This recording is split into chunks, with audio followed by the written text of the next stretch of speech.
സമ്മേളന അധ്യക്ഷൻ പ്രിയങ്കനായ DCC president Shri Muhammad Shiyas, ഇവിടെ വേദിയിലുള്ള ആദരണീയരായ നേതാക്കന്മാർ, ജനപ്രതിനിധികൾ, നിയമസഭാ അംഗങ്ങൾ, അതുപോലെ തന്നെ നമ്മുടെ പ്രിയങ്കനായ MP അഡ്വക്കേറ്റ് ഡീൻ കുര്യാക്കോസ്, ഇവിടെ ഈ ദാരുണമായ പ്രശ്നത്തിൽ സർക്കാരിന്റെ കണ്ണു തുറപ്പിക്കാൻ വേണ്ടി സത്യാഗ്രഹം അനുഷ്ഠിക്കുന്ന നമ്മുടെ പ്രിയപ്പെട്ട ഡോക്ടർ മാത്യു കുളനാടൻ MLA, പ്രിയങ്കരനായ ശ്രീ എൽദോസ് കുന്നപ്പള്ളി MLA, പ്രിയമുള്ള സഹോദരന്മാരെ, സുഹൃത്തുക്കൾ, നമ്മുടെ സംസ്ഥാനത്ത് ദിനംപ്രതി എന്നോണം മലയോര മേഖലയുമായി ബന്ധപ്പെട്ട് കിടക്കുന്ന കാർഷിക മേഖലയിൽ കർഷകരും കൃഷിയിടങ്ങളും നിരന്തരമായി വന്യമൃഗങ്ങളുടെ ആക്രമണത്തിന് വിധേയമാവുകയാണ്.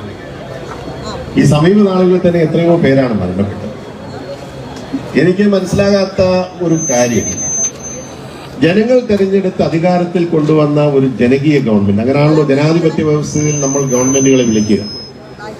അങ്ങനെയുള്ള ഒരു ജനകീയ ഗവൺമെന്റ് ഇതുപോലെ ദാരുണമായ ദുഃഖകരമായ ജനകീയ പ്രശ്നങ്ങൾ വരുമ്പോൾ എന്തുകൊണ്ടാണ് ഇങ്ങനെ ഒരു ജനവിരുദ്ധ നിലപാട് സ്വീകരിക്കുന്നത് എന്ന് എനിക്ക് മനസ്സിലാവുന്നില്ല. നമ്മളിവിടെ ഉന്നയിക്കുന്ന പ്രശ്നം ജനങ്ങളുടെ പ്രശ്നമാണ്.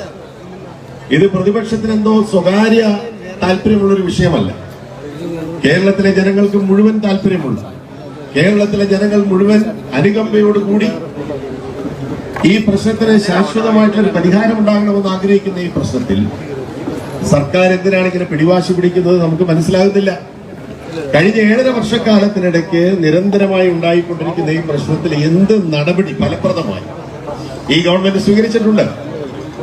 നമുക്കറിയാമല്ലോ, കാഞ്ഞിരംവേലി എന്ന് പറയുമ്പോൾ ഇടുക്കി ജില്ലയുടെ തിരുകുളം നിയോജകമണ്ഡലത്തിന്റെ ഭാഗമാണ്.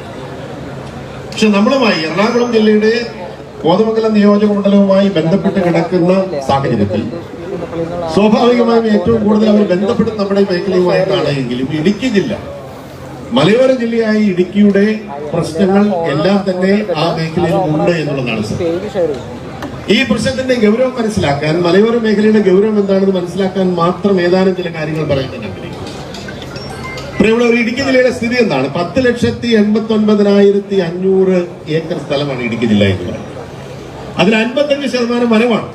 നമ്മൾ മനസ്സിലാക്കണം, 55% വനമാണ്. പിന്നെ ബാക്കി എത്രയുണ്ട്?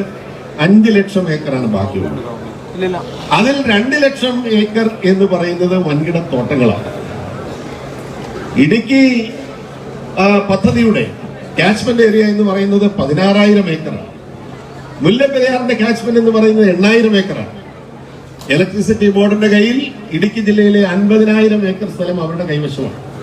പിന്നെ പൊതുമേഖലാ സ്ഥാപനങ്ങൾ തുടങ്ങി, പൊതുസ്ഥലങ്ങൾ തുടങ്ങി, ബാക്കി 13 ലക്ഷം വരുന്ന, അതിൽ 10 ലക്ഷം വരുന്ന മലയോര മേഖലയിൽ ഹൈറേഞ്ചിൽ ജീവിക്കുന്ന ജനങ്ങൾക്ക് ജീവിക്കാനും കൃഷി ചെയ്യാനും ഉള്ളത് കഷ്ടി 2 ലക്ഷം ഏക്കർ സ്ഥലം. അപ്പൊ ആളോഹരി എത്ര വരുമെന്ന് നിങ്ങൾ കണക്കാക്കാമല്ലോ. അങ്ങനെയുള്ള ഒരു പ്രദേശത്ത് ഇതുപോലുള്ള പ്രശ്നങ്ങൾ ഉണ്ടാകുമ്പോൾ എടുക്കേണ്ട സമീപനമാണോ ഈ സർക്കാർ സ്വീകരിക്കുന്നത്? നമ്മൾ ഈ കാര്യങ്ങൾ അനുദിനം എന്നോണം ഉണ്ടായിക്കൊണ്ടിരിക്കുന്ന ഈ പ്രശ്നത്തിന് എന്തെങ്കിലും ഒരു പരിഹാരം, ശാസ്ത്രീയമായിട്ടുള്ള ഒരു പരിഹാരം കാണാനുള്ള ഒരു പരിശ്രമം ഈ സർക്കാർ നടത്തിയിട്ടുണ്ട്. ഇന്നത്തെ പത്രത്തിൽ കണ്ടല്ലോ, കുറെ തീരുമാനങ്ങൾ എടുക്കുന്നു. പ്രശ്നമുണ്ടാകുമ്പോൾ മന്ത്രി ഒരു ഉന്നതതല യോഗം വിളിക്കുന്നു, കുറെ തീരുമാനങ്ങൾ എടുക്കുന്നു, ഒന്നും നടപ്പിലാകുന്നില്ല. മന്ത്രിയാണെങ്കിൽ ഏതാണ്ട് മയക്കുവെടി ഏറ്റതുപോലെയാണ് നടക്കുന്നത്. മന്ത്രി പറഞ്ഞ പ്രസ്താവന, ആയൂരിലും എരുമേലിയിലും കാട്ടുപോത്തിന്റെ ആക്രമണം ഉണ്ടായി 3 പേര് മരണപ്പെട്ടു. നമ്മുടെ വനംവകുപ്പ് മന്ത്രി എന്താ പറഞ്ഞത്? കാട്ടുപോത്ത് അങ്ങനെ സാധാരണയായി ആരെയും ആക്രമിക്കുന്ന പതിവില്ല. മന്ത്രി പറഞ്ഞതാണ്, മാധ്യമങ്ങൾ റിപ്പോർട്ട് ചെയ്തതാണ്, ഞാൻ വെറുതെ പറയുന്നതല്ല. കാട്ടുപോത്ത് സാധാരണയായി ആരെയും ആക്രമിക്കില്ല. അതുകൊണ്ട് തന്നെ ഒരു പ്രതിരോധ നടപടിയും വനംവകുപ്പ് സ്വീകരിച്ചില്ല. ഇതൊന്നും അബദ്ധം പറ്റിയതാണ് കാട്ടുപോത്തിന് എന്നുള്ള മട്ടിലാണ് 3 പേര് മരണപ്പെട്ട അതിദാരുണമായ പ്രശ്നത്തിൽ വനംവകുപ്പ് മന്ത്രി പ്രതികരിച്ചത്. അദ്ദേഹം, എനിക്ക് മനസ്സിലാകുന്നില്ല, അദ്ദേഹത്തിന് ആരാണെങ്കിലും ഉപദേശിച്ചത്? കഴിഞ്ഞ 10 വർഷത്തിനിടയ്ക്ക് വനംവകുപ്പിലെ തന്നെ ഒരു ഉദ്യോഗസ്ഥൻ മരണപ്പെട്ടു. 5 ഉദ്യോഗസ്ഥന്മാർക്ക് കാട്ടുമൃഗങ്ങളുടെ ആക്രമണത്തിൽ പരിക്കേറ്റു. ഇത്രയും ഗുരുതരമായിട്ടുള്ള പ്രശ്നങ്ങൾ ഉണ്ടായി അദ്ദേഹത്തിന്റെ സ്വന്തം വകുപ്പിൽ ഉണ്ടായിട്ടും അദ്ദേഹം പറയുന്നത് കാട്ടുപോത്തിന്റെ കുത്തേറ്റ് വനംവകുപ്പിലെ ഒരു വാച്ചർ, ഒരു ഗൈഡ്, അദ്ദേഹം മരണപ്പെട്ടു. ഒരു ഫോറസ്റ്റ് ഉദ്യോഗസ്ഥന് ഉൾപ്പെടെയുള്ള 4-5 പേർക്ക് പരിക്കേറ്റു. പക്ഷെ മന്ത്രി ഈ കാര്യങ്ങളൊന്നും പറഞ്ഞിട്ടില്ല. മന്ത്രി ഇപ്പോഴും വേറെ ഏതോ ലോകത്താണ്. അതേ രീതി തന്നെയാണ് ഈ സർക്കാർ മുഴുവൻ സ്വീകരിക്കുന്നത്. മുഖ്യമന്ത്രിയുടെ നേതൃത്വത്തിൽ ഈ പ്രശ്നത്തിൽ ജനങ്ങളോടൊപ്പം ചേർന്ന് ജനങ്ങളോടൊരു അനുകമ്പ കാണിച്ച് എന്തെങ്കിലും നഷ്ടപരിഹാരം കൊടുത്തുകൊണ്ട് പ്രശ്നം തീരുമോ? ഞാൻ പറയാൻ ആഗ്രഹിക്കുന്നു, ഇവിടെ ഈ പ്രശ്നത്തിൽ വനം സംരക്ഷണത്തിന്റെ കാര്യത്തിൽ, വന്യജീവി സംരക്ഷണത്തിന്റെ കാര്യത്തിൽ, പരിസ്ഥിതി സംരക്ഷണത്തിന്റെ കാര്യത്തിൽ വേണമെങ്കിൽ ഈ രാജ്യത്ത് അവസാന വാക്ക് എന്ന് വിശേഷിപ്പിക്കാവുന്ന പ്രൊഫസർ മാധവ് ഗാഡ്ഗിൽ റിപ്പോർട്ടിന്റെ കാലത്താണല്ലോ നമ്മൾ ഈ സമരമൊക്കെ ഉണ്ടായത്. ഈ പ്രശ്നത്തിൽ അദ്ദേഹം എന്താണ് പ്രിയമുള്ളവരെ പറഞ്ഞിട്ടുള്ളത്? പ്രൊഫസർ മാധവ് ഗാഡ്ഗിൽ പറയുന്നു, വന്യമൃഗങ്ങൾ നാട്ടിലിറങ്ങി കൃഷി നശിപ്പിക്കുകയോ ജനങ്ങളെ ആക്രമിക്കുകയോ ചെയ്താൽ അതിനെ കൊല്ലാനുള്ള നിയമപരമായിട്ടുള്ള അവകാശം നമുക്കുണ്ട്. നമ്മുടെ വീട്ടിൽ ഒരു കള്ളൻ, ഒരു അക്രമി കടന്നു വന്ന് നമ്മളെ ആക്രമിക്കുകയോ നമ്മളെ കൊലപ്പെടുത്തുമെന്ന് നമുക്ക് സംശയം തോന്നിയാൽ അതിൽ പ്രതിരോധിച്ച് അയാളെ മരണപ്പെട്ടാൽ പോലും നമുക്ക് നിയമപരമായിട്ടുള്ള പരിരക്ഷയുണ്ട്. പക്ഷെ ഈ രാജ്യത്ത്, ഈ സംസ്ഥാനത്ത് വന്യജീവികൾ നമ്മളെ ആക്രമിക്കാൻ വന്നാൽ നമ്മൾ കൈയും കെട്ടി ആക്രമണം ഏറ്റുവാങ്ങി മരണപ്പെട്ടുകൊള്ളണം, വീരജന്മം പ്രാപിക്കണമെന്നുള്ള ഈ നിയമം, അദ്ദേഹം പറഞ്ഞ ലോകത്ത് മറ്റൊരു രാജ്യത്തും ഇങ്ങനെ ഒരു നിയമമില്ല.